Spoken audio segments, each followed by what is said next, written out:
Hello and welcome to another episode of Unpacking Stories. What the heck is up, friends? My name is Mel and I am so stoked to introduce this week's storyteller.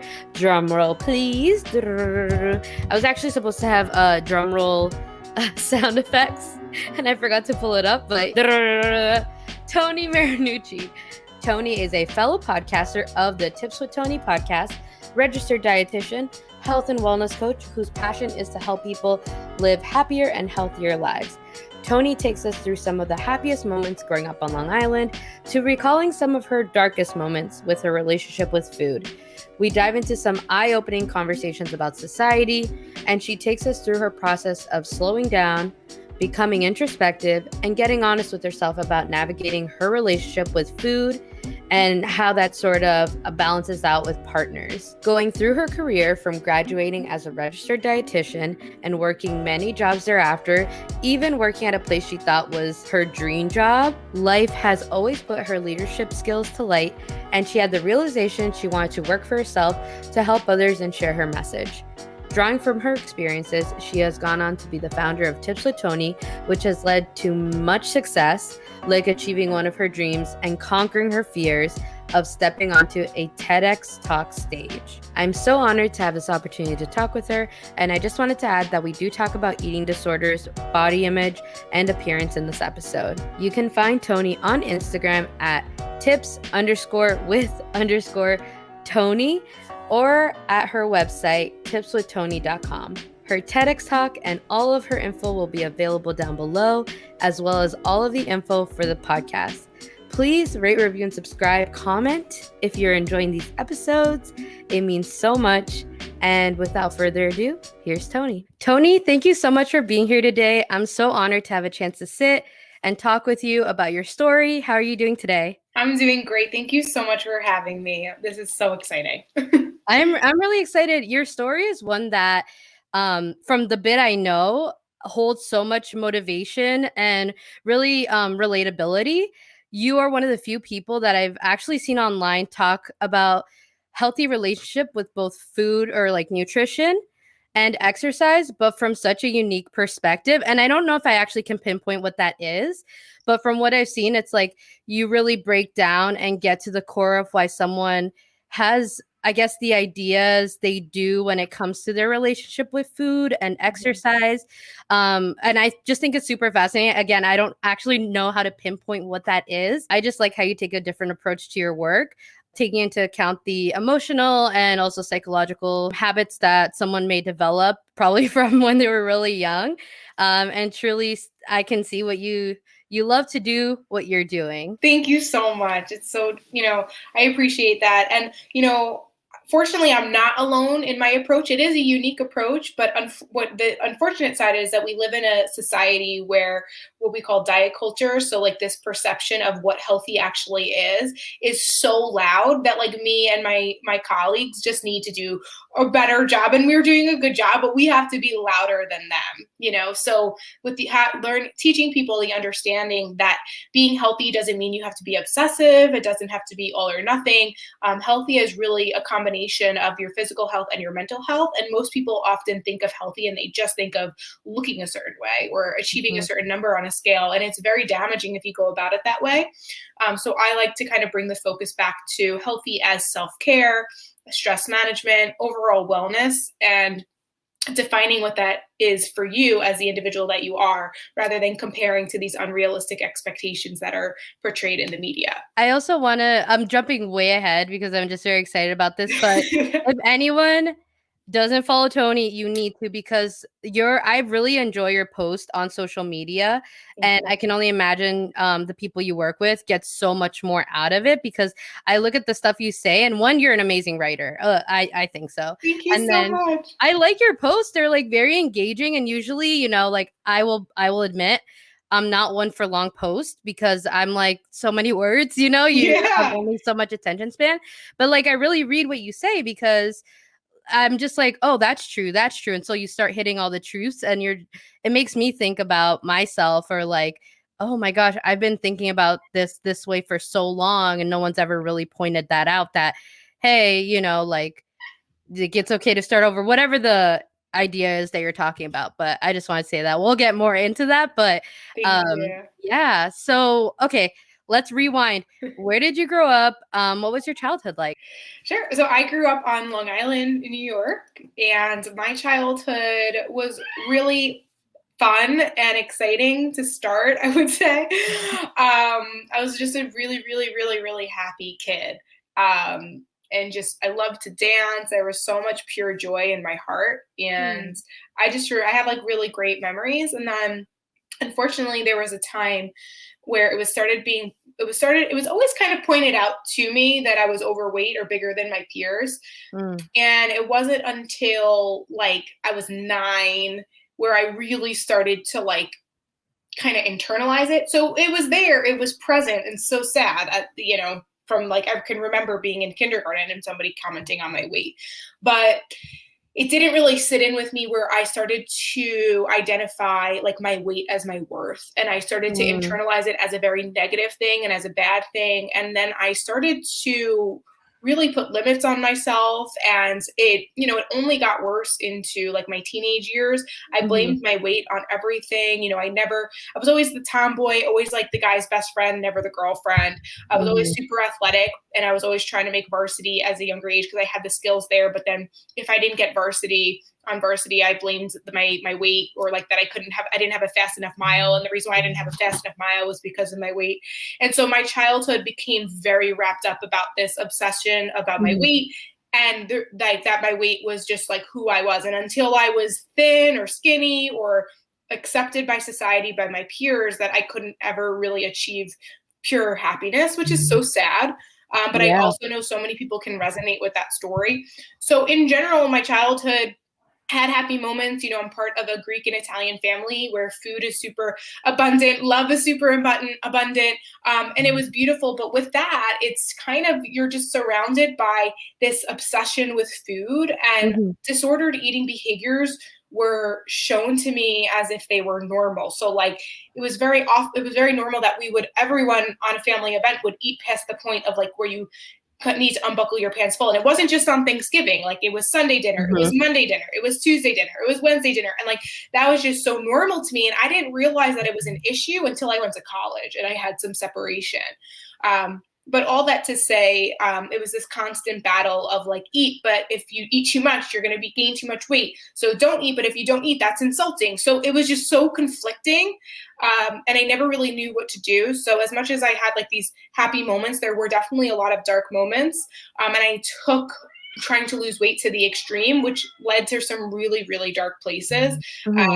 It became an obsession, to be honest. I can definitely resonate with a lot of what you're saying, especially with the cultural perspective of like you eat and you eat and you eat. And like, I remember in my household, we grew up with this mentality is like, we're so grateful to have what we have. And so that's always ingrained in my mind. It's like, I have to eat all my groceries. Like I cannot let anything go to waste. And like, we used to have to eat until like our plates were empty and stuff like that, which I know I still struggle with the like overeating, I guess I should say, where I'm full, but there's still like food on my plate.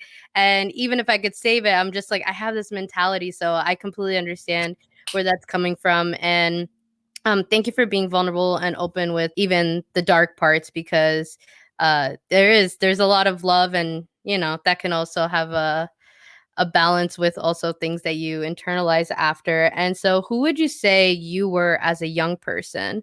How did all that, I guess, sort of shape who you are? Well, so you, like any story, there's many layers and it can get kind of complex, but I will just say that even though it was pointed out to me at a young age that I needed to change my body, or I should change my body, I always put on a happy face. And so growing up, I've shared this story before on my own platforms and on other podcasts. And I think it's important. And it's not technically my story to tell because it's about kind of the dynamic of the family growing up, but I can just tell my perspective. So growing up, my sister struggled a lot. She was 2 years younger than me. She struggled a lot with her mental health. And there was a lot of chaos in the home, and kind of the center focus was all about like, how do we help her? And so although I had these body image issues and I knew that my relationship with food was distorted and I was restricting my intake and then binging and then feeling guilty after and then, having this desire to get it out. And so I would exercise excessively and it was just such a vicious cycle.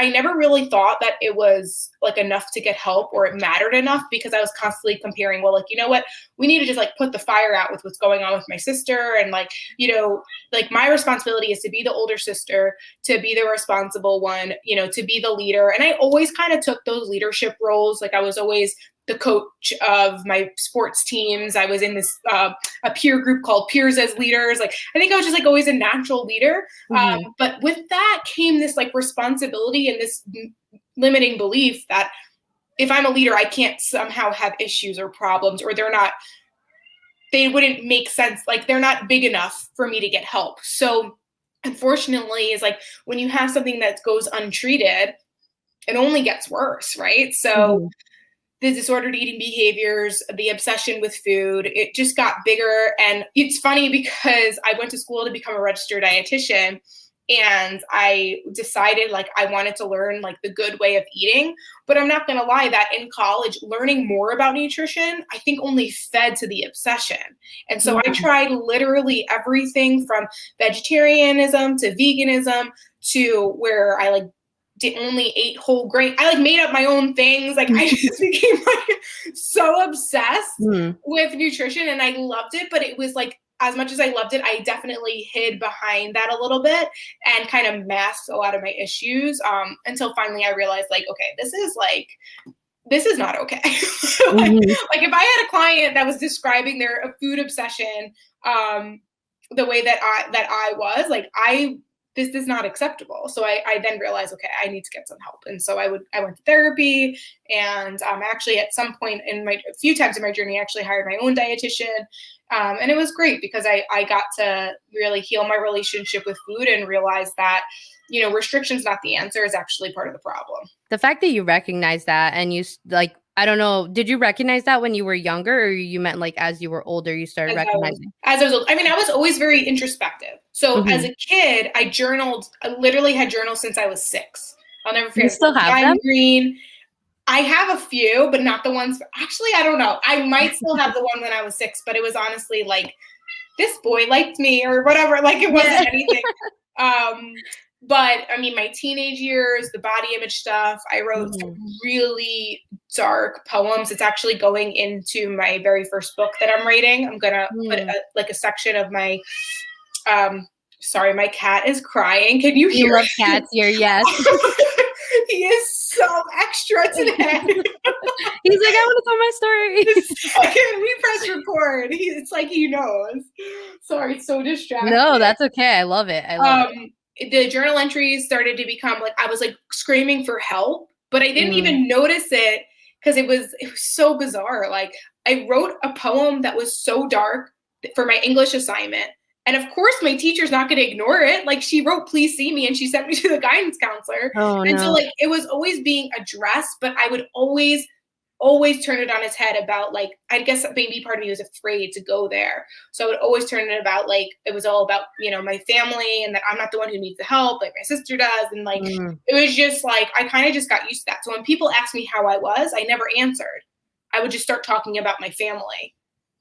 So I would start to kind of run from like what I needed. So as much as I had this awareness, I just had this idea that I needed to figure out on my own through like journaling, through writing.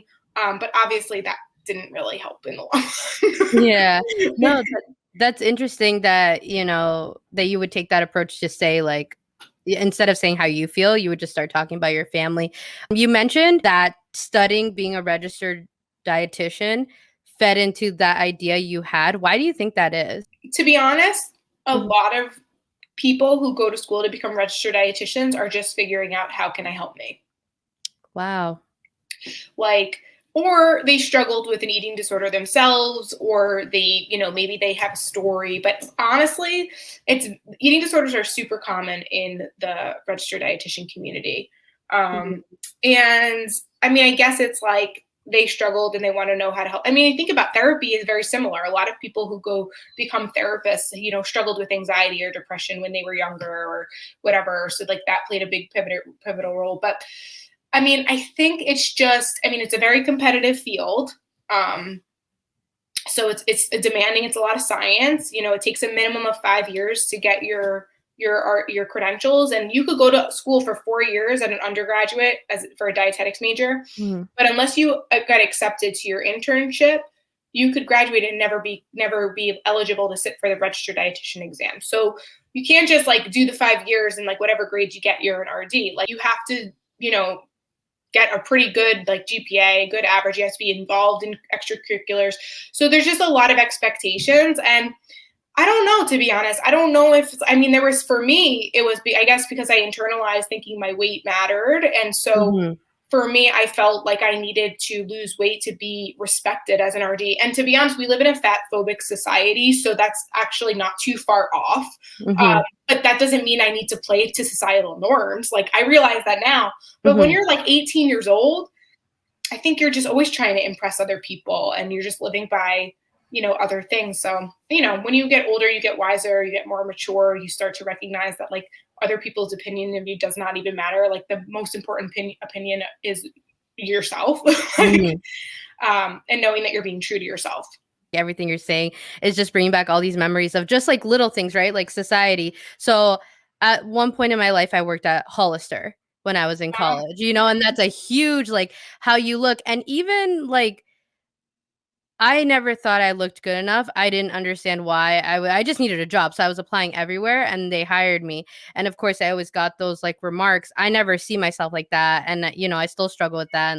And it's weird for me to feel like I have to be vulnerable, but I have to because I'm, you know, I like doing these kinds of things. And this is like helping me a lot. I hope that doesn't sound like selfish to like talk about these things. Definitely. But I remember when I was little and I was kind of like struggling in my head if I should share this, but I remember being little and I was like going to the bathroom and I want to say I was like probably like 7 or so. And I think that was the first time when I sat down that I like held my belly fat. And I was like, oh, I'll never be able to lose this because it's like my, you know, quote unquote baby fat as what like we're just told. Yeah. And so, yeah, I've never shared that. But you saying all that, I'm like, wow, I didn't realize like little things that I had no idea at the time. Those were so true to like probably what I've seen and like what I'm just like told, even offhanded comments about that and like the society aspect. But yeah, so thank you for sharing that. That's, you know, unfortunately, it's very true that like it happens so early on. So we have to be really careful, not only the way that we talk to ourselves, but the way that we talk about ourselves in front of children, and especially the way that we talk to children. And I'm sorry that you weren't protected at that time, and neither was I. Like, you know, but we have to learn from it and just, you know, be aware of it for the younger generations. Because if we don't do anything about it, it's just going to keep getting passed on. It's so true. And again, it's just like a passing thought because like no one ever said anything because, you know, or at least not what I thought, probably because they didn't think about it, didn't want to hurt me. I don't know. But yeah, I just think that's very interesting. And thank you for sharing all your moments. Were there any other moments in school, you know, that had to do with this or any other part of your life that were pivotal, maybe shaped who you are now, or you look back and you're like, wow, the dots are like connecting? I mean, there's really so many. I mean, the thing that I probably think that makes the most sense of like where I'm at today and where I was like I was sharing earlier, I believed that until I lost weight, like I wasn't worthy of love. Boys weren't going to pay attention to me as I got older. Like I was never in a relationship. And so I had this perception that like I needed to lose weight in order to fall in love or to be loved and all that. And I share this in my TED Talk. And I also talk about it in my book about, you know, my very first like few weeks of college. And I had this decision that I thought being a vegetarian was going to be like the healthy way and how I was going to lose weight. And of course, on the outside, I told people like, oh, the vegetarian diet's a very healthy diet and all that. But another side note, just so you know, a lot of people who struggle with disordered eating or eating disorders hide behind it through vegetarianism and veganism. It's not to say every vegetarian and vegan has an eating disorder or struggling with disordered eating. It's just super, super common. And in my case, that was the case. And so I say that to say that I had like made this big transition. I decided that I was going to be a vegetarian. I was in new school. I didn't know anybody. Like, I was like, all right, this is my shot to lose the weight, to prove myself. The very first person that gave me attention, the very first man in my entire life that noticed me for me and pursued me and asked me for my phone number became my boyfriend. And I'm not to say that we didn't have a very healthy relationship. It was actually a great relationship, but I never dated around. I never like considered the source of the attention. I was just like, oh my God, somebody likes me. Like, let me date them. And it ended up being great, but it wasn't until like our almost being together for 3 years that I realized like I could potentially like live the rest of my life with this guy and we can get married, because my old mindset was like, oh, he's the only person who's ever liked me or ever liked me at my size. But the reality is that like he was great for what he was in that moment. He helped me learn, we grew, but that he wasn't my forever guy, and that's okay. And you can be with a good person, and that doesn't mean you need to marry them, right? And so I say that to say, because what happens with dieting, and it's what I talk about today and what I really started to recognize, is people get so hooked on one way of eating, whether it's a diet or a lifestyle change, that they stick to and they believe is like maybe it did help them lose 10 to 20 pounds, but now they're fearful of doing anything else. And so they become so clinged and so attached to this one way of eating that they become blind to all the reasons why maybe it's not working for them. And although it's good, it's not great, and that there's something better, and you're maybe making these sacrifices that you don't need to be making, and you're kind of miserable if you really get down to it. Like if you're not super happy, like you're pretty miserable. Like I don't really think there's an in-between. I think you're either living like a very abundant, joyous life, or you're not happy. Like so like if you're settling for something that's like mediocre, to me, like that's not what we're here for. And so I think it was like in that moment when I realized it was like I went for a walk, and I was like, okay, I can continue to pretend that this is the person I'm supposed to spend the rest of my life with, because he's accepted me for me at all body sizes, when I was overweight, when I was lost the weight, when I gained some, whatever, or I can like go with my gut that's telling me that there's more out there for you. You need to explore more, and you need to do it on your own. And you need to trust that. And there's no coincidence that as I did that, I stopped being a vegetarian. I stopped like playing to these roles or these rules that I thought I needed to be in order to be happy. So it's kind of complex. I hope that made sense. Yes, it is. But it's just really interesting how we think we're doing one thing that's like for our nutrition, but it's affecting so many other areas in our life. With your relationship along with school, once you graduated or you completed, what was your journey like after that? My journey took me I became a registered dietitian. I mean, definitely dated not the best men in between, really not great fits. I think I still, even though I was growing and changing, there was just this really big part of me that still just had this limiting belief that I needed to settle. Like, I think it goes back to, that's the thing, it's not all about nutrition. Like, it just goes back to like the role that I played, in my childhood as being the leader, the caretaker, the peacemaker. So it was like I had to always just keep things together. And so the people that I was getting involved in relationships with, like, they didn't have their stuff together. And I think I got comfort in knowing that I can like help them or fix them, which is just a really bad place to be, because you are not responsible to fix or heal anybody. Like, it's their responsibility. But so like, as much as like my relationship with food was getting better and like my career was going forward, I was still like getting into these things that were still kind of holding me back. But eventually I broke that pattern. And that's when I started to make the connection, is that like, we have these patterns, both in our relationships, both in the way that we, go from diet to diet and never really learn anything. Like, I really needed to slow down, become introspective, and really ask myself and get honest with myself. Like, why is it that I keep getting into these relationships that do not serve me and they're not good in the long run? And if someone had said that to me when I was dieting, I probably would have learned a lot. Like rather being, going from vegetarianism to veganism to a gluten-free vegan to like restrict, and then like excessive exerciser. And it was just like so obsessive. And if someone was like, wait a minute, like, okay, there might be parts of these diets and parts of these workouts and parts of these plans that work for you, but you don't have to do it at 1,000% because anything that you try to do like that, and then there's no room for anything else, like it's just going to fail.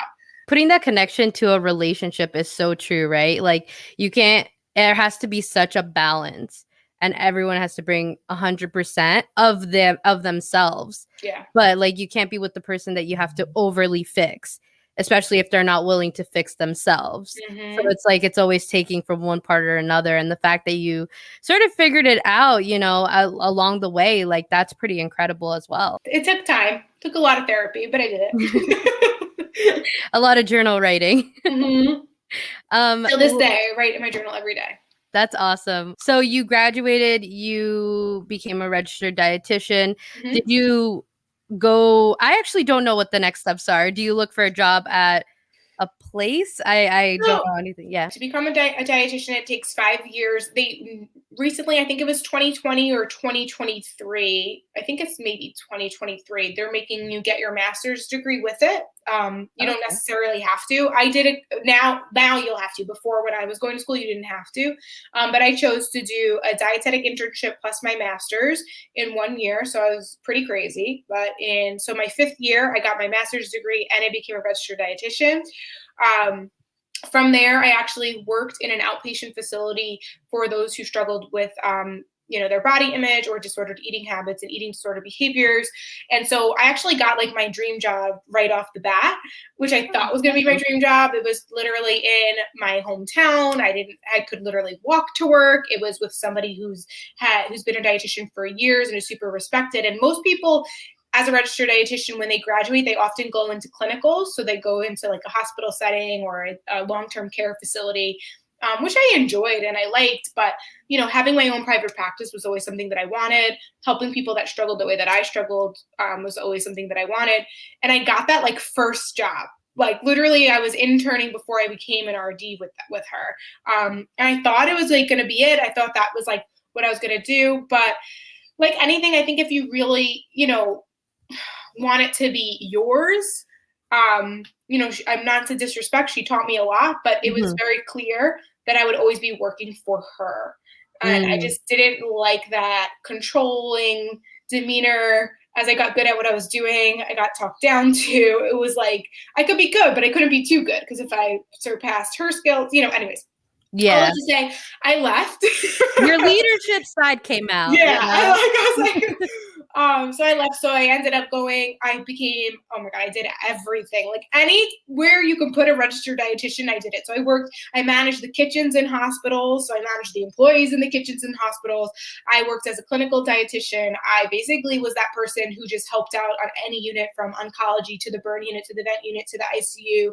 So like I saw it all. I worked at a daycare facility called Head Start for low-income children. I helped kind of create the menus for those children, so that making sure they were eating nutritionally balanced, and also catering to those who had allergies. I worked in long-term care facilities, so for the elderly. Oh my God, what else did I do? I literally worked like for anywhere you can put an RD, like I did it. And I would always have like multiple jobs. So I would always be working like, my last one was the best one, was I worked for a supermarket, which was so much fun. So I got to do like store tours, and I got to do cooking demos, and I got to do community events, and I got to do counseling. I had my own office. It was literally the best job. And I remember being like, okay, this is amazing. This is everything I want to do. But once again, I'm working for somebody else. Like I've always wanted to work for myself. So I started my own business on the side while working for that company. They were very respectful.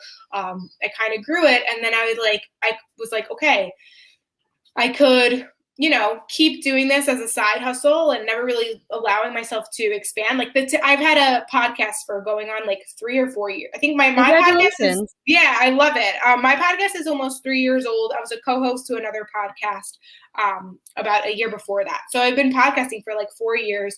At that point, it was like a few years and I was like, okay, I could like take this. I have the platform. I had the social media presence. My Tips with Toni page has been since college. So I was like, okay, like I can keep working for somebody else and doing this on the side, or like I could work and run my own business. So that's basically what I do now. I do online nutrition coaching where I help people very similar to where I struggled, who have these obsessive thoughts around food, who aren't quite sure which direction to go, if they want to lose weight, if they're trying to just heal any ailments, like maybe they were told they were borderline diabetic or they have high cholesterol or high blood pressure, but mostly those who struggle with this obsession over food and they get lost in overwhelm and they either are super restrictive or they're binging or purging, not always purging, but like sometimes purging comes in many forms. So I will say it does not what people perceive, but it could be excessive exercise. It could be extreme restriction. It could be just doing like a cleanse or a detox, and I'm putting that in air quotes because you actually don't need that. Your body naturally does that for you. So it's just like anybody that struggles with that cycle, those are the people that I help with one-to-one right now. Oh, and can I say, I didn't know there were so many jobs a registered dietitian could do, actually. So you're naming off like schools and hospitals and, care facilities of all kinds. And I was like, I had no idea. I just thought people there did it. I don't know. I guess I never really paid attention to how much. And the supermarket, that's really awesome. Yeah, that one was my favorite. Did you get to decide what you wanted to demo while you were there?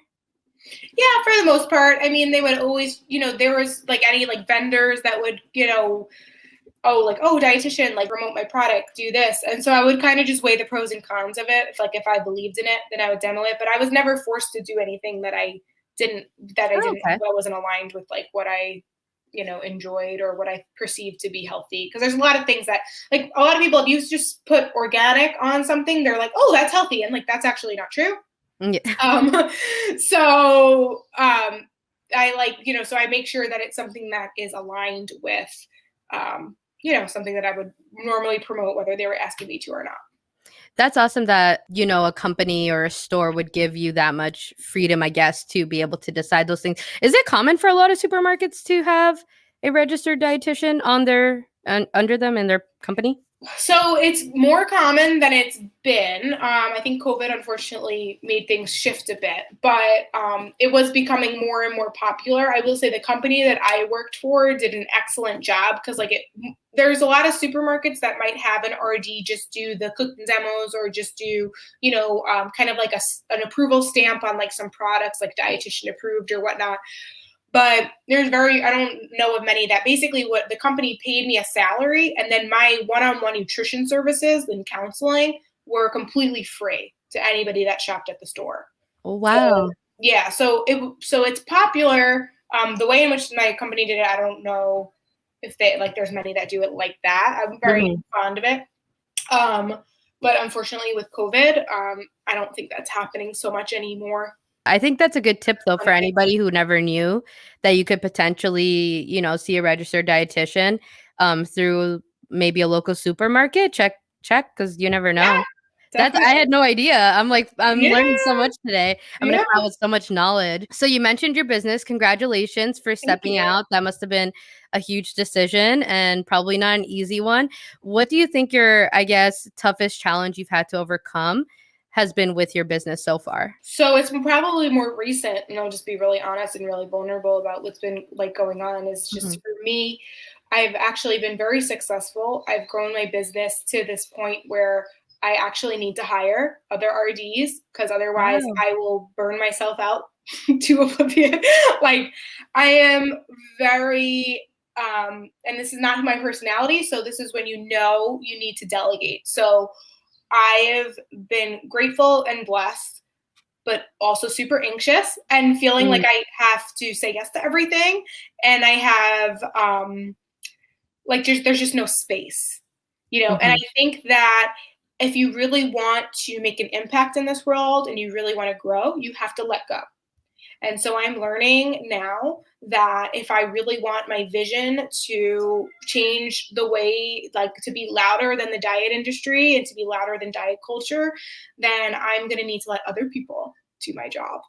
Like, I'm going to have to like let go. And so it's hard because when right now I'm going into it'll be actually, I think I left my full-time job like 2 years ago today. The second or the third. Yeah, we're recording this on February 3rd. So, That's awesome. so it's been 2 years. And so in this 2 years, it's amazing what I've been able to accomplish. And I'm so grateful and so proud.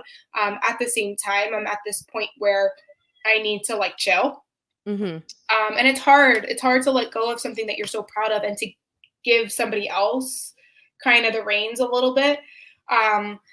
But if I want quality of life and balance, which I preach to my clients, mm-hmm. then I need to let go. Otherwise, I will burnt out. I will be burnt out, and then there's no business, and that's not fair. Yeah, no, for sure. And like allowing someone to help you is also a big thing, because it's almost like, are they going to do it like I do it? Like, it's like finding that right person. How's your journey been so far with potentially finding someone? I hired a business coach to help me because I knew I was like on this level of burnout and Yeah. I needed direction. And so we just talked about it like literally like not even a week ago. So I basically am in the process of creating like the job description. I'm going to put it on Indeed. I'm going to talk about it on my, on my Instagram. I'm going to talk about it on my podcast and like get it out there. But first I need to just create that stuff. But soon I'm going to start promoting that I'm hiring. And then I'm going to have to start the vetting process, which is like sad too, because then you don't want to tell people no, but I need to also really interview people because this is the future of my business. And so I can't just like let someone in because I'm afraid of hurting their feelings. Like, so, it really challenges you. Yeah, for sure. Congratulations, by the way, to be at this point where, and especially 2020, not an easy year, as hard as it is, be like, okay, I can allow someone else. Like I have the means to expand, the growing pains, as they call it. What advice can you give to anyone that's starting out, maybe a business in general or something along the lines of what you are doing? If you are starting a business, definitely hire a coach. If you don't have the funds to hire a coach, just ask a ton of questions. You can message me. How did you get started? I will say right now, especially with the pandemic and everyone being online, your best bet is to get really, really uncomfortable to get comfortable. So get really uncomfortable, showing your face on social media, going on stories, talking about yourself before you talk about what you offer. Because people don't buy things, they buy into you. They like you, right? There's many people that if you're selling lotion, sell lotion. What's going to make that person buy it is knowing who you are, knowing the story behind it, right? And giving out a ton of free advice before you can ever make a profit. Like I've been blogging for 10 years because I love it and I'm passionate about it. And I didn't start my business until, like I said, it was 3 years ago. It was a side hustle. 2 years, it's been full time. So you can't just expect, and also too, the clients didn't just roll in, even though it's like, yeah, now I have my LLC open for business. Like it doesn't work that way. Wouldn't it be nice if it did?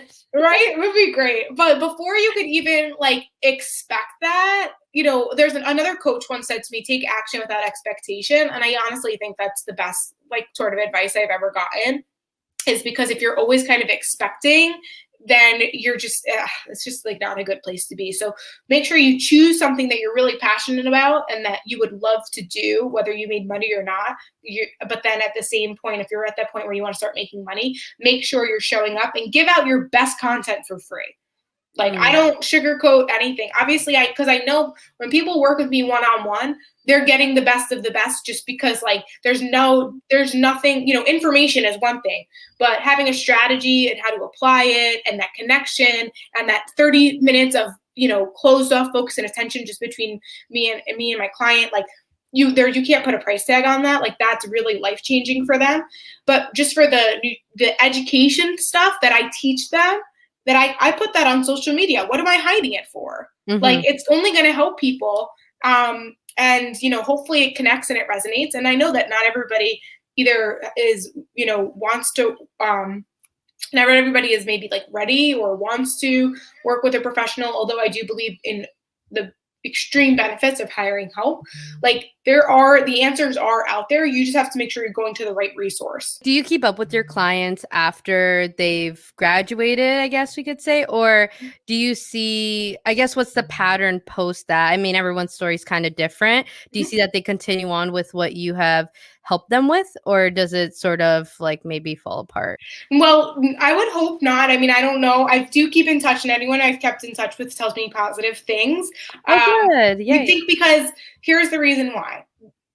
The minimum amount of time to work with me is 6 months. Okay. Most people work with me longer than that, but you have to commit to 6 months. And to be honest, those who don't come back, I don't like have people sign contracts and I'm like, you don't have to commit. It's just this understanding that if you want real change, you need at least 6 months together. And I've had people that stop for whatever financial reasons or whatever it is, and they always come back. So I'm just letting you know, like, if you really want real change, and you're working on your habits and your mindset, you need a minimum 6 months with a nutrition professional. And so because we spend 6 months together, and it's not just our calls that we have, right? So in between our calls, my clients take photos of their food. So that's a touch point with me, so I can see what they're eating. And if they have questions about it, they can, they know I'm watching. So it's like an accountability factor. They have the ability to message me in between client calls. So that way if they have a question, they don't have to wait a week to get it answered. Like, they can just ask me. So if like we created this whole plan on like how they were going to navigate, takeout like pizza on Friday with their family, and other families like, you know what, we want Chinese food.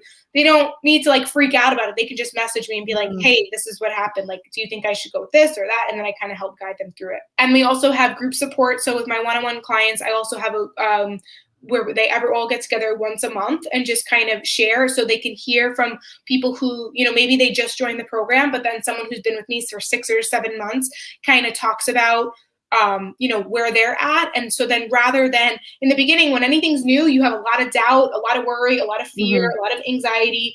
It's really scary, because what we're doing together is creating real change. It's no longer a fluffy fix. It's no longer, something that you found on the internet and you just do it for a week and then you stop doing it. Like, it's literally challenging you and making sure that you're ready to just allow like the real you to come out. And that's scary, because we've been told to hide behind so many things for so long. So, but it's nice to be in a group of people who, are where you are, basically, or who got in the head a little bit. That's like wordy. But basically to see that, like, okay, if I just trust this process and I hold on for a little bit longer, like, I'll be good. And then I think because of my social media presence, they're also getting that support as well.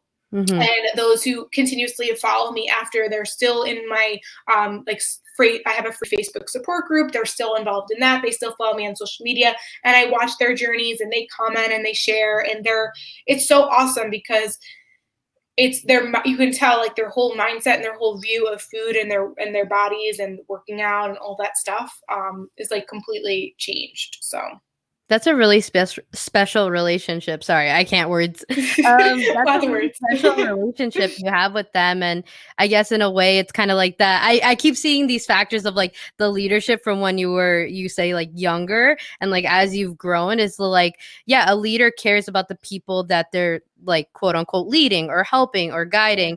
And it seems like your natural instinct is to do that. So the fact that you keep tabs and you're not just like, all right, 6 months, like, see you later, good luck, like they still have the resources to go back to or reach out to you. And it's not like they have to schedule or like make a whole big thing about it. And it's interesting because 6 months, like they say it's 21 days for a habit, correct?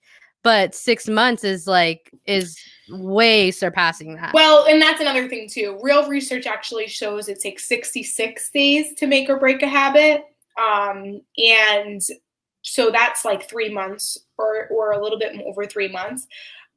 But you have to remember that if you're really thinking about health the way that I described it in the beginning of the recording, which is taking into account your physical health and your mental health, then there's many habits within that, right? There's sleep, there's hydration, there's stress management, there's quality of food, there's exercise, there's recovery and like making sure you're resting and restoring. There's your relationship with food, managing binging and emotional eating. Like there are so many layers Mm-hmm. and there's so many habits that really need to kind of take place in order for you to be successful in the long run, which is why it's a lot longer than most people think. I like how you said breaking down habits as opposed to I said like building habits, right? 21 days to build, but like but you're like, no, there's habits to break down. So Yeah, definitely. You have to unlearn a lot of this stuff first before we can relearn some healthier behaviors. what has been your most exciting part or your favorite memory of your journey, either with your business or just with your life so far? I don't know. I mean, the first thing that came to my mind was my TED Talk, which was about almost a year ago. And I think that was really powerful for me because it challenged me. It actually scared me. Whereas like a lot of the other stuff I did, even going full time, like there was fear there, but I was just so like, I'm making this work. Like I was just so confident. But I think with the TED Talk, I think I did this. I put a lot of pressure on myself. You know, I was more focused on the outcome than the fact of being proud for me doing it. So, and this is similar as I'm writing my book. I got very caught up in like it needs to be the best book ever. And like I got really caught up in this needs to be the best talk ever. And so when you get caught up in it needs to be the best ever, you are frozen. Like you're literally like you're stuck in fear because you almost feel like no matter what you do, it's never going to be good enough. And so with the TED Talk, I knew it was a big deal. It is a pretty big deal to give a TED Talk, right? But I like psyched myself out. And so when it actually happened and I realized I just needed to just trust that I prepared the best that I could, just step on that stage and just talk and deliver. And I did that and I came through with it. I felt so good and so confident and so clear, but it had nothing to do with the reactions, the views, although I had an amazing support system and those who watched live and shared it and all that, it was so nice, but it was really more about like, holy crap, like I was so afraid. I was so scared, but I did it. And I'm proud because I did it. I could have screwed up. There was one point I did screw up. I don't think anybody noticed. But like, it was just something that I was really afraid of and I did it anyway. And I do talk about that a lot. Like a lot of people are waiting to be ready to do something, but you're never really going to be 100% ready. Like the circumstances are never going to be perfect. And honestly, real success comes from those imperfect moments and you figuring it out. So I think that just like represented just so much of my journey and just so much of what I realized like so many people do feel, which is that fear. And it just reminded me like I need to continue to step into my power and, I can be fearful, but I got to do it anyway. And I think if we lived our lives more like that, like we would be living much happier lives. Well, first off, congratulations on being able to step on a stage and do a TED Talk and everything that followed that. It's incredible. I will link it because I want everyone to go watch it.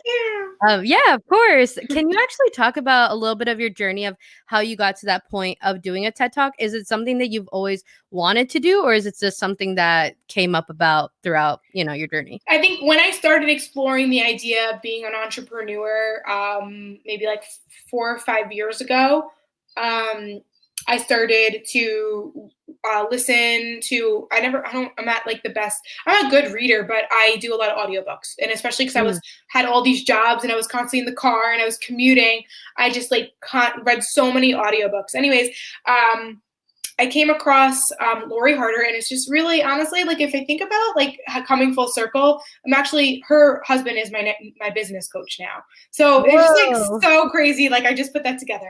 So that's awesome.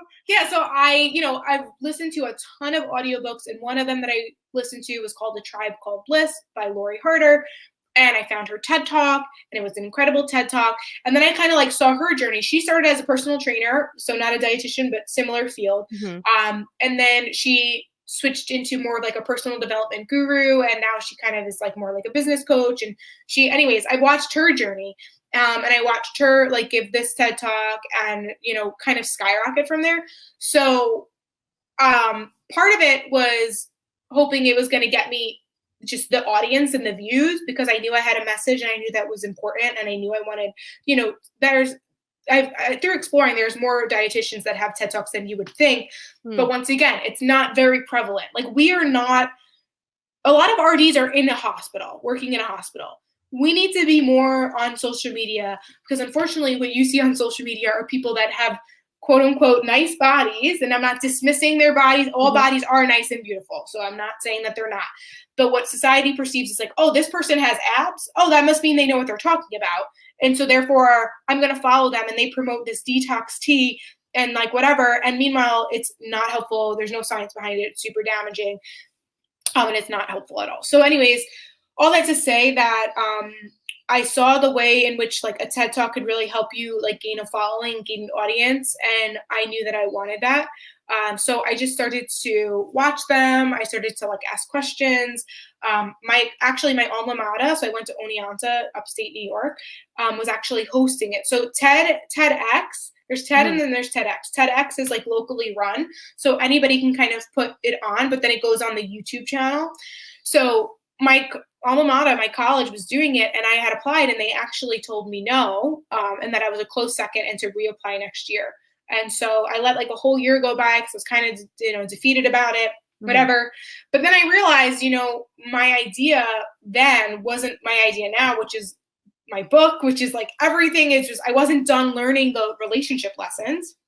So it wasn't even a thought to do a TED Talk about the parallels between dieting, dating, and romantic relationships.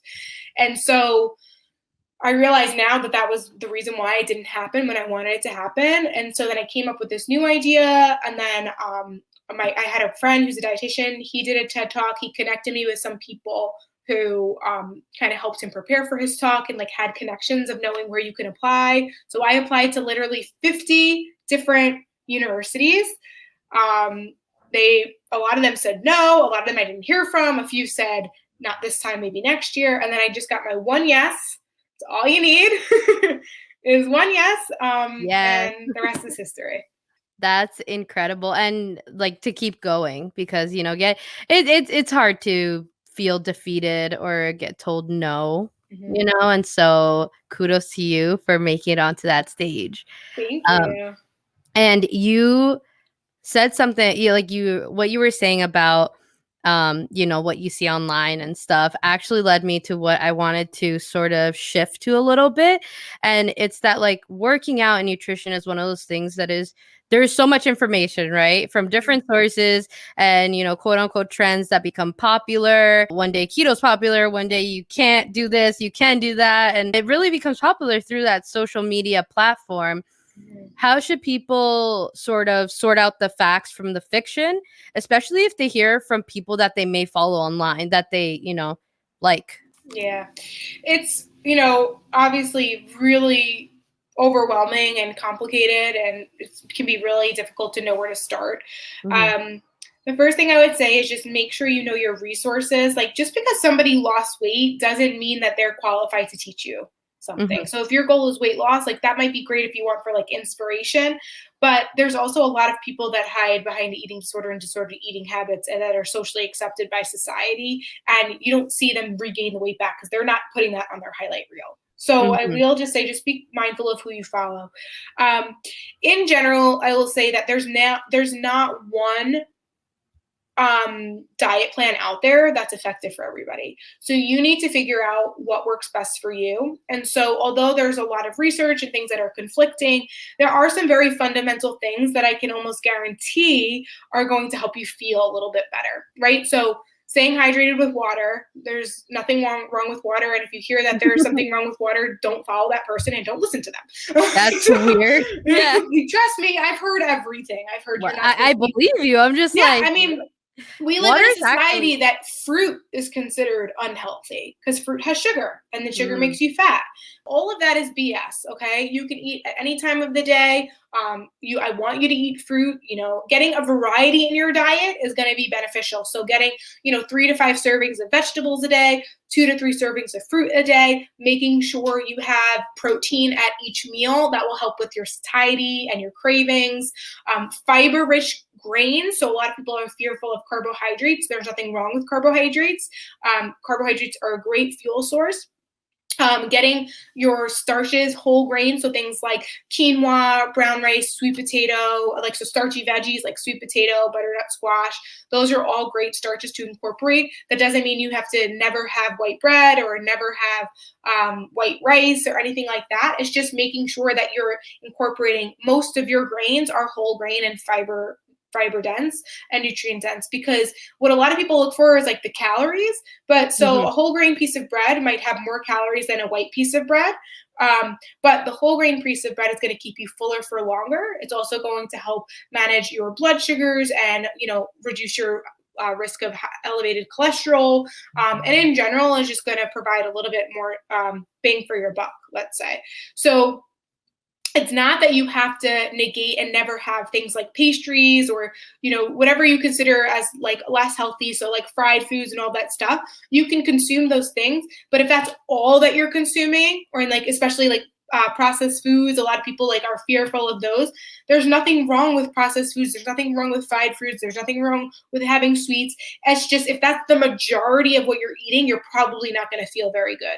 So I rather just kind of get people to kind of flip it a little bit and do it slowly. So if you normally start your day where maybe you don't eat breakfast, or if you eat breakfast, it's like a piece of toast with some jelly on it, switch it to a whole grain piece of toast, maybe throw an egg on there for some protein, and have a piece of fruit with it to balance it out. So it seems complicated, but if you really just focus on one habit at a time, so maybe, eating breakfast if you don't eat breakfast, drinking more water if you don't drink water, maybe taking a look at where the added sugars are coming from. So not from fruit, but maybe from your Frappuccino, or from, the sugar you put in your coffee, or, so believe it or not, some cereals or yogurts even.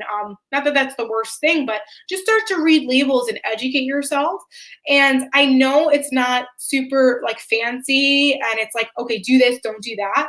It really is an exploratory phase. But I think anything in life, there's roadmaps and there's guides, but to just be expected to do this and don't do that, that's just not how life works, especially with your eating habits, which I would hope are aligned with your lifestyle, your level of commitment, your cultural background, your food preferences, if you have allergies or intolerances. I can't even tell you how many people have come to me and told me that their trainer, who love trainers. My boyfriend's a trainer.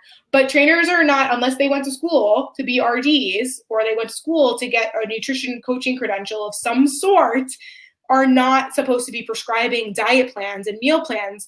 And I've had so many people come to me and tell me that their trainer put them on this diet plan that has dairy, and they're allergic or lactose intolerant or whatever, and they've continuously told them I can't eat those things. So all that to say that your nutrition plan should be reflective of your lifestyle. If there's any allergies, you should not be consuming foods that you're allergic to. Yeah. And it shouldn't be complicated. So one tip I give my clients that I talk about it on my podcast and platform, it's super simple, is the plate method. And I did not create it. It's literally from, very well known as a helpful strategy. But basically it's at dinner, you don't have to negate the rice. You can have the rice, right?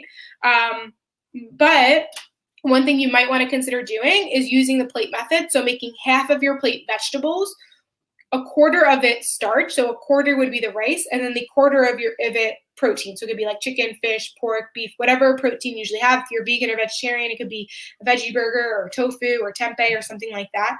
And that way, it's not that you can't have rice. It's just, if you're only having rice and you're not eating your veggies, that can be where you might not feel good overall. So it's just shifting the portions and the amounts and the frequency in which you eat certain foods that ultimately is going to accumulate over time and be the overall outcome of your health. Wow. a lot of that. I actually didn't know about the plate method. So that's like very, Oh, yeah, so I'm good. learning so much. Like, you're not even believe, I'm so silent because I'm just like, oh yeah, oh yeah. Like, I'm like mentally taking notes. And I will say water is actually one of my favorite drinks. I'm like so plain. It's water and coffee. And there was a while where I was drinking so much coffee because I wasn't getting enough sleep. Then, I now I'm only 1 cup a day. I do not allow myself more. But yeah, it was a long road for coffee and I, but I'm sure. I'm a huge coffee lover, so I get that. I get yeah. that. But every time, it's the timing in which, because it's such a catch-22, right? You have trouble sleeping and you're so tired during the day, so you have a cup of coffee. But if I have a cup of coffee like after 2, I can't fall asleep at night. Oh, okay, yeah. And so that's like, yeah, I'm in the same boat with you. I'm working on the 1 cup a day. I have Yeah. like 2 in the morning before 12 Yeah. because I just can't get to the 1 quite yet. I hear you. I hear, and it's also what a cup is. Mine, I say a cup, but it's like really like, well, Oh if yeah. you're watching, Yeah. it's a pretty big cup. It's not like your standard cup. I had to do that because I realized that coffee wasn't even aiding me in any sort of way. I was just really drinking it purely for no reason other than that actually like the taste of coffee. But then I realized, like, if I want to like actually use it for, one, deliciousness, but two, for what it's intended, I guess, or I don't know how you would say that I really needed to like actually use it when I need it. And if I depend on more than like 2-3 cups, I'm clearly not getting enough sleep. Right. Yeah. So I do want to just say that there's like, actually, coffee is very healthy for you. It has just as many antioxidants as tea does. So like tea gets perceived as like this healthy thing and coffee is like the devil, but they're both actually really good for your health. Mm-hmm. The issue becomes the caffeine content. And Right. like you just said, exactly right. There's the issue can be either the caffeine. So you're obviously like masking, you're not getting to the root of the issue, like prioritizing your sleep, right? And you're just Mm-hmm. putting a Band-Aid on things. A lot of people think it's dehydrating. It's actually not dehydrating. It might make you use the bathroom more because it's diuretic. So you might just need a little bit more water, but it's not as dehydrating as people think. But then the other thing is like, what are you putting in your coffee and how much are you consuming? So for some people, they have basically, it's like, can I have some coffee with that milk? Like, and it's not the milk's bad, but it's like mostly milk and sugar and a splash of coffee. Yeah. And so then really it's like, what are your other health goals? Like, is there elevated cholesterol in your family? Are you working on a weight management plan? Like, is there an area where we can kind of free up some of those calories or added fat to maybe utilize in a meal and feel more satiated from it rather than drinking our calories. And so, there's lines and it becomes obviously very individualized to the person. But that's usually the things that I take a look at. Like, there's really no big issue with coffee, but anything in excess, I think, is a signal for us to take a deeper look at. Hot tips right there. How do you feel like science has evolved, and where do you think it's actually going in terms of either nutrition, working out, or all of the above? Yeah, I mean, it's continuously evolving. We're only getting smarter and better at research, and I think it's going to continue to grow and change. I think very foundational things are not going to change. Like, if you eat mostly plants, like, that's a good thing. Not to say you don't have to exclude meat. Like, that's what I thought. You have to go to the extreme. It's just making sure that, like I said, if you use that plate method, you're pretty on target. But in regards to like the way the science is changing, I think we have to be careful because there is a lot of emerging research in things like probiotics and prebiotics and even get people being able to take like a DNA test to see if they should be more, low fat diet or high carb or low carb or like high protein and all of that. And so there's a lot of like testing kits out there. Oh, allergy testing as well. These like toolkits that people are spending like $200 to $300 on to be told that like they need to exclude this and to eat that and all that. And to be honest, I think it's a waste of money because the science just isn't there yet. So although it's coming, it's not there yet. And then you also have to argue, like, how does that help somebody in their lifestyle? Like, if you're told you're pre-diabetic, like, do you really need a $250 DNA test to tell you that you need to watch your sugar intake? Yeah. I don't think so. But that's a whole sidebar. So anyways, I do feel like all that stuff is coming. I would just say be careful right now, because a lot of that stuff that's being promoted, like, it's just the science not there yet. And it will be, but at the end of the day, like, most people are missing the very foundational things. More sleep, more water, more rest, more work. So it's interesting. So you have like the extreme exercisers that never give themselves a day off. And then you have the people that barely, get off the couch. And neither one is good or bad. It's the reality. And we need to find that middle. You need to find that middle. And so I think like that stuff, regardless of where the research goes and what it shows, like if you're prioritizing, your self-care, and your needs, and you're setting boundaries and you're honoring them, and you're living like a less stressed out lifestyle, then I think you're going to be pretty healthy and okay. And I don't think it matters what the research says, to be honest. Yeah. And on that train of like, what is a common myth about either nutrition or working out that you want to debunk and you want everyone to know? Oh God, there's so many. There's so many. You can pick a few, maybe. I don't know. All right. Well, with exercise, so like I said, I'm a dietitian, but so I talk about exercise, but it's not technically like my specialty. But I will say that a lot of people have this perception that they need to work out a certain amount of hours, a certain amount of days, and all of that. But really the best workout is the one that you enjoy, because like anything, if you like the results it's giving you, you're going to have to keep putting the same amount of effort to get that in return. Okay. So that goes to your nutrition plan, to your exercise plan. So with your exercise, like it's okay to change it up. Like if you love Zumba one day and you love kickboxing the next day and you like strength training the next day, it's okay. But if you only like biking, that's okay. I mean, variety in your workouts is beneficial, but you do the thing that you love. You don't have, this is the myth, you don't have to break a sweat and kill yourself every time you work out for it to be considerably like a workout that counts. So when people say to me, I just worked out for 20 minutes, I reframe that to say to them, wow, you made use of the 20 minutes that you had. You made use of the little time that you had. Like, good for you. Imagine if we all worked out for quote unquote just 20 minutes, 3 to 4 days a week, rather than like going balls to the walls for a day or two and then never working out again for another month or so. Like, we would all be healthier beings, because it's not about doing it to look a certain way. It's about doing it to feel a certain way. And because our bodies are meant to move, we're mammals. And so we do need to move, but it's finding a movement that you enjoy. So if you like yoga, do yoga. If you like swimming, do swimming. If you like biking, do biking. Whatever it is that you enjoy, that's going to be the best exercise program for you. And the same goes with your nutrition. There's not one size fits all approach. The one thing I will say is that if you are feeling super restricted on it and you feel fear from knowing what to eat or where to eat or what to have or how much to have, that's an issue. That's not normal.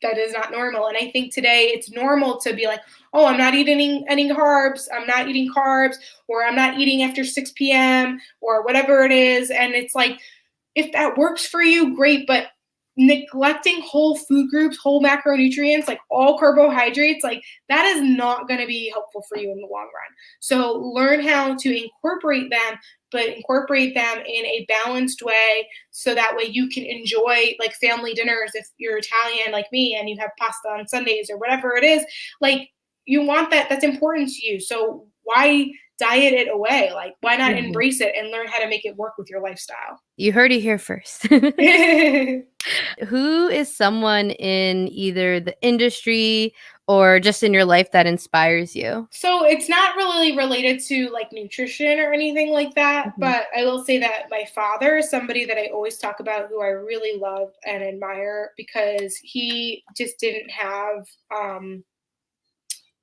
he grew up poor, because unfortunately his father basically stayed in Italy and sent him to America with my grandmother.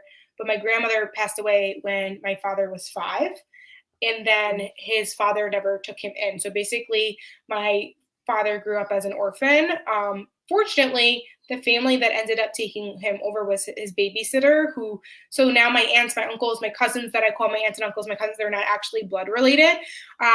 But all that to say, he grew up poor. They didn't have a lot of money. He didn't grow up with a mother or a father. It was hard for him. And he made the best for himself and his life. And he ended up, marrying my mom and then having me and my sister. And me and my sister never really, we're very blessed. Like, we never really needed anything. He took care of us, and he did that on purpose because he knew what it was like to not have. And so he worked really, really hard to make sure that we could have the lifestyle that I could go to college and I didn't have to worry or stress. And I understand my privilege, and I'm very grateful for that. And it's because of him that I can do what I'm doing today. If he didn't set that up for me, it would have been really hard for me to get here. So I'm grateful for him. He inspires me. And he's the reason why I work so hard, because he's about to get ready to retire. So like, I want to be able to give back to him what he gave to me. Oh, that's so beautiful. Congrats to him for getting closer to retirement and getting to enjoy all the work that he's put in. And hopefully once this blows over, he gets to really enjoy that. You had said something before about, tying your weight to your worth, that idea of having like a number on a scale, right? Or like thinking like, if I'm look a certain way, I'll be happier. And that isn't the case. And it's in a very emotional and personal journey each person can go to. And why do you believe that is? Why? I mean, I think that there's so many things. I think it's what we see. So in my book, I talk about, sitting in the hair salon with my mom, like waiting for her to get done and like flipping through magazines, and like on the very cover, it tells you like lose 10 pounds in 10 days, like how, Brittany got Justin's attention or whatever, like back in the day, like I grew up in the 90s. So, it was when like boy bands were popular, and like Christina Aguilera was like, it was where people started to get a little risky. They were starting to show their bellies, but it was like, who was allowed to show their bellies? Because those who were overweight and they got the paparazzi came around and just like, oh, this person let themselves go, and that's just like the things that we were seeing. And then also if you look at like Disney, think about like Ursula, right? So think about all of the people in Disney that are not the princesses. And that they're either evil or they're just not the main character. Right. They're overweight. We've been told this since we were children, that if you are not a Barbie-sized figure, you cannot be the star of the show. Yeah. Right? And so it starts way early in our childhood.